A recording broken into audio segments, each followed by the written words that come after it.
Hello and welcome to another video, and today I'm looking again at 10 more random PSP games which I bought from Alan's Japanese retro video games shop store on Facebook. I think that's how it's called. I will give a link in the video description below for that. I gave all the intro before about how I was well into the PSP back in the day. So many games for it, but what I'm doing here is I could buy 10 random PSP games for 20 quid, but instead I bought 20 for £30, so just £1.50 per game. And then as I said before, the postage on this was it was just £3 for the two packages altogether. So I think was it £2 or was it £3 per package? I can't remember. It might have been £3 per package actually, which means I gave fake news in the last video. You are fake news. What I've got to make sure I don't do is show you the side with my address on it, because you might want to come and borrow one of these. I mean, all the others in the most of the others in the previous one were kind of sport related. Not a big sports fan. If it's an arcadey kind of game, it's quite fun. But like as I mentioned last time, hyper sports. Something like that. I can see something poking through the side of the box, so I'll just try to not look at it. So there should be 10 games in here again, and just picking them out at random, so you'll be the first person to see them, at the same time as me, obviously. So number 1 is Upside Down, and that is what on earth is that? The last time they're all in Japanese, or pretty much. Apart from the Tiger Woods one, because Tiger Woods is Tiger Woods whatever language. Multi-Raid. So it looks like a fighting game. It looks like a bit of a fighting game, and I do quite enjoy fighting games actually. There's like a guy there who looks really angry because he's made out of fire. It seems to be having trouble trying to focus on that again. Seems to be more interested in my face, this camera, than trying to focus in on what's inside. But anyway, it's obviously got the disc there, and I think I do like these. You have to have big, thick instruction books, even though, and if that doesn't, it's kind of focusing in. It's all in Japanese again, the language. So, yeah, fighting game. It's a good start that, and just for a mere £1.50. Number 2. Don't look. It's a fighting game. It's another football game. That's focusing in because it's got faces on. The camera seems to like faces. It's got Winning 11 2010. So yeah, another football game there. No surprises there. Same thing on the back. So that would have been probably released in 2009, I imagine. I showed you the previous one that I had in the other package. So football game. Number 3. What's that? It's Fantasy Star Portable. Is that the little sticker, the price stickers over the top of it? So I can't really get that. But fantasy is in fantasy with a PH. Fantasy Star Online. So the pH level that detects whether it's acid or alkali. So I had Fantasy Star Online 1 and 2 on the Dreamcast, and you had to connect via the Dreamcast modem to get online. I know they shut down the servers a while ago, and now someone's actually managed to sort of set them up again online. Apparently there is a way to do it with a PC as well, because I no longer somewhere I've got a Dreamcast, no idea where, and God, how to get that online with this little tiny modem. I've only got, to be quite frank, I've only got like a Virgin cable phone connection, so no modem I have is ever going to get online again, unless I decided to lose my marbles and go with BT again or something like that. Yeah, because I don't have a normal phone line. Well, it's Fantasy Star Portable, so I doubt that's online. I think the PSP did have online capabilities, but after all these years I doubt very much if they're still going, unless Sony are being particularly benevolent, and this camera's not being benevolent in letting me focus on the damn thing. But anyway, Fantasy Star Portable, and it's got obviously the disc in there, and instruction booklet and some some stuff to help you access the website. Again, all in Japanese. There's also a code in here as well, which it's a code for something. A 12-digit code. No idea what for. I'm not going to show the code on screen. No idea what the code's for. It does explain, but it's all in Japanese, as is everything in the instruction manual. On to number 4. Oh. Aruchi. And that definitely looks like a fighting game because you got 2 guys fighting with swords. And when you turn it over and look at the back, it seems to be focusing in nicely, I hope. Yeah, you got 2 guys playing with swords there, which is rather nice of them. Settling their differences like men. I imagine one's Brexit, the other is Remain, something like that. And having a good old fight with swords, because that's the only way to solve it, isn't it? That's the only way to solve the Brexit debate. Have a fight with swords. Don't try that at home or anywhere in real life, okay? Instructions, all in Japanese. Well, like I said last time, that's what happens when you buy Japanese games. They're all in Japanese. Now it's time for number 5, which is Battle Heroes. Ooh, yes. More fighting games. Some of these like to focus in, some of them don't. It's a bit of a pain in the backside. I should really keep hold of one of the ones which have faces on, then I can sort of zoom, well, let it focus on that, and then just swap it over with one of these, and then job's a good one.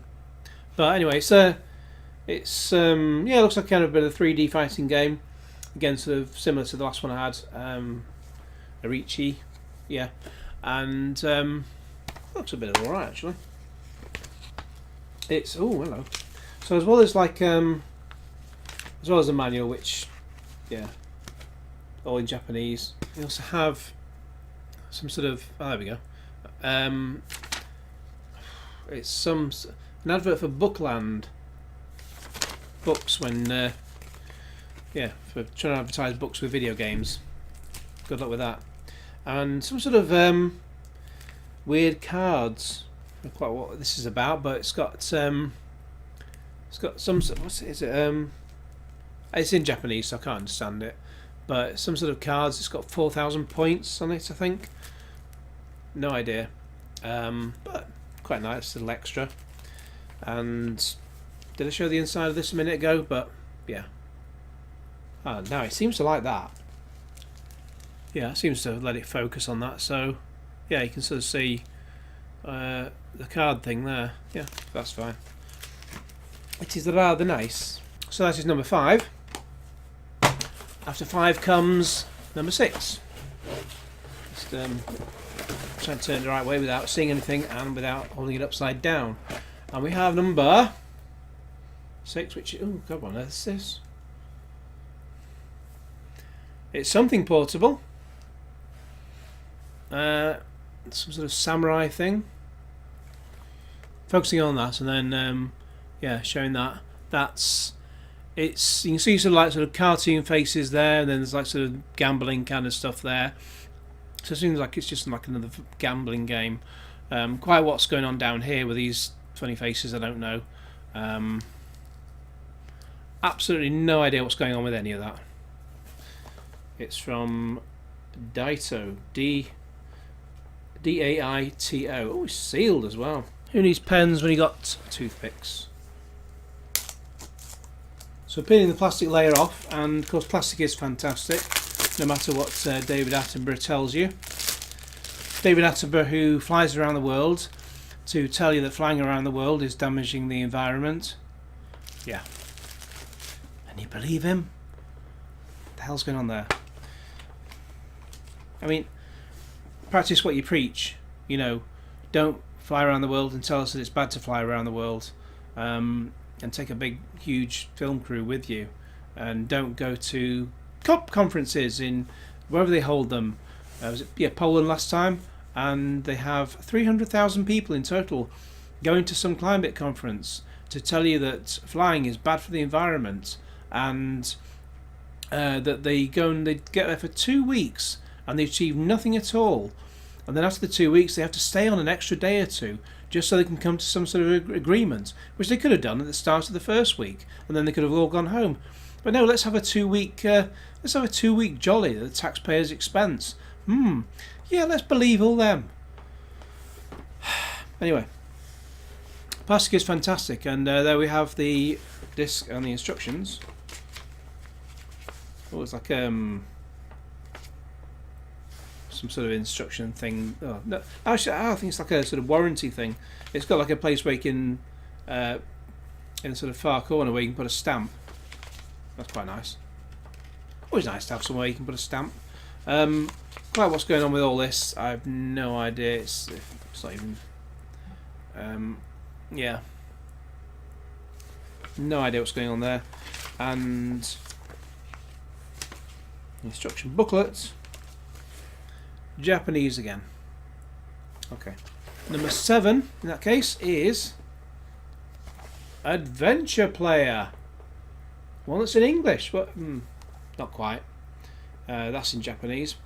Adventure Player from Software. So from Software, the people who brought us Dark Souls 1, 2 and 3. And so you got the the disc and the instruction manual. All in Japanese, of course. Quite what's going on with this, I don't know.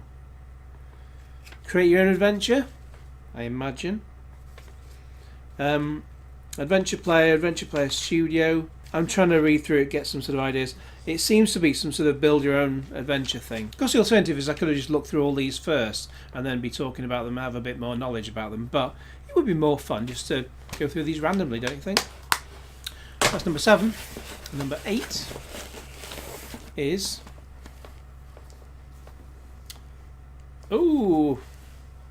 completing the collection-ish. So I think we had Winning 11 2008 in the first package. Earlier in this package we had 2010, and now we have 2009. Yay! More football. Yay! Disc and the instruction manual. Yeah. So that's takes us down to the last 2, and we what on earth?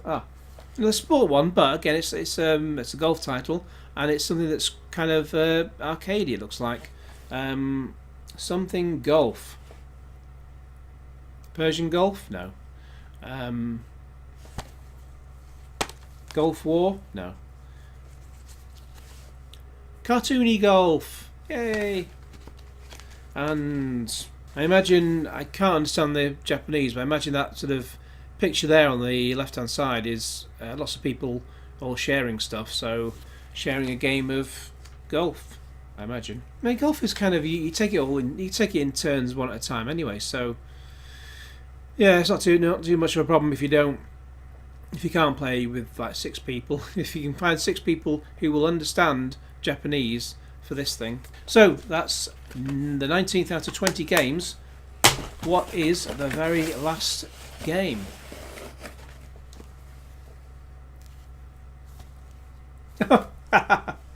Just yeah, let's complete the collection, complete the trilogy, and then extend it by 1 again. Here we go. Winning 11 2011. Well, at least that rhymes, even though it's the word rhyming with exactly the same word. Yeah, I have no idea again who that guy is at the front, but thanks to it being a face, it helps the camera zoom in. Maybe everything should have a face. And on the back there you've got football, that kind of stuff, and there you go. So yeah, some arcadey sporty titles, some sort of some real sporty titles, and it's like another sort of weird gambling game, and like a fighting game, a couple of fighting games as well. Was that 3 fighting games was there in that, I think? So out of those, which was your favourite game for the Sony PSP? Which is your favourite Sony PSP game of all time? Shall I make another video like this? Did you like it? Do you want it? Do you want it, sir? If we get a lot of hits on this, I might buy another one. But entirely up to you. You tell me. Let me know all your thoughts in the comments below. In the meantime, please like this video. You may not have to like the game, but you might like the video. Please share it with your friends and subscribe if you haven't already, and click on the little bell to get all the notifications, and cue Genesis.